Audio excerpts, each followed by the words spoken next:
How many times do you have thoughts and beliefs that you know that are not serving you, but yet you buy into them anyway? Look, the answer is a massive yes. We've all been there, myself included, and you know what? It's probably not going to be the last time that you ever experience buying into a thought or a belief that is no longer serving you. What I want to do is I want to shed a little bit of light into the darkness. You see, something really important to understand is just because you have a thought doesn't mean that you have to buy into it. Just because you have a thought doesn't mean that you are that thought. So one thing that you can do is just having the awareness that your thoughts are just thoughts and a thought can be changed.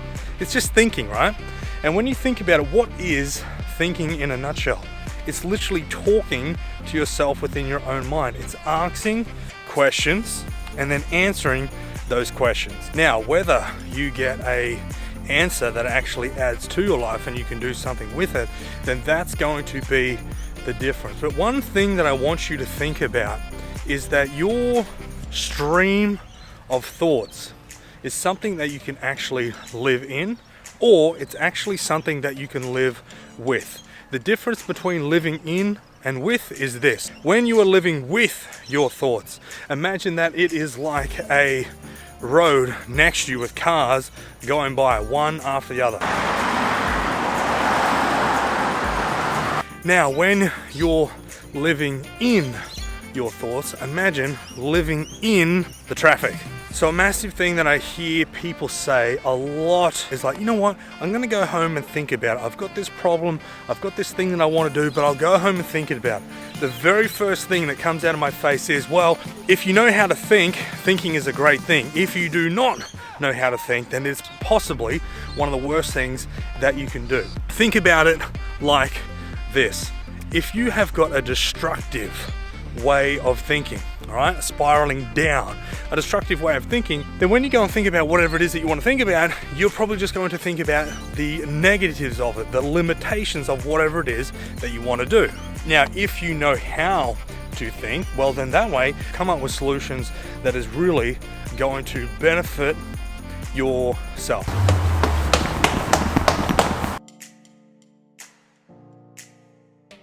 Another handy tip to know is that your thoughts are not necessarily always yours. Next time you are thinking of a limitation or something that is holding you back, ask yourself the question, this thought, this limitation that I'm thinking about right now, who does it look like, sound like, or feel like? It's going to be someone that you know. It's going to be mum, dad, brother, uncle, aunt, old bosses, old friends, whoever it might be. Now we need to understand that this thought is not even yours to start with. So therefore, stop buying into it.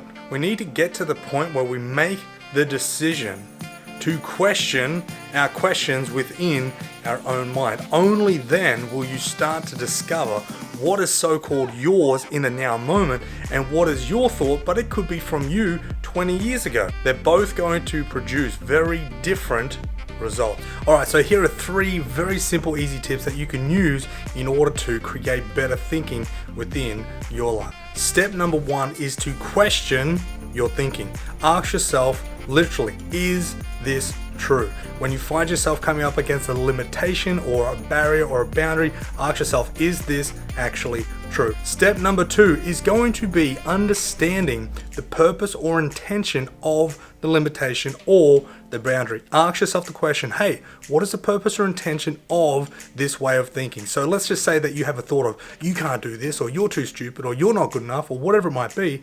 Ask yourself, what's the purpose or intention of this thinking? There is always going to be a positive intention for the thought patterns. When you come to the conclusion of that positive intention by asking the question, what's the purpose or intention of this blank, whatever it is, then you will find that you let go of the stress and the resistance. Step number 3 is going to be deciding on what it is that you're going to do next. You ask yourself, what is it that I would really like to do? Would I like to buy into the limitation of this thought, or would I like to choose something different? Make a new choice, focus on that new choice, and go after it with everything that you've got. What's going on here? Dad!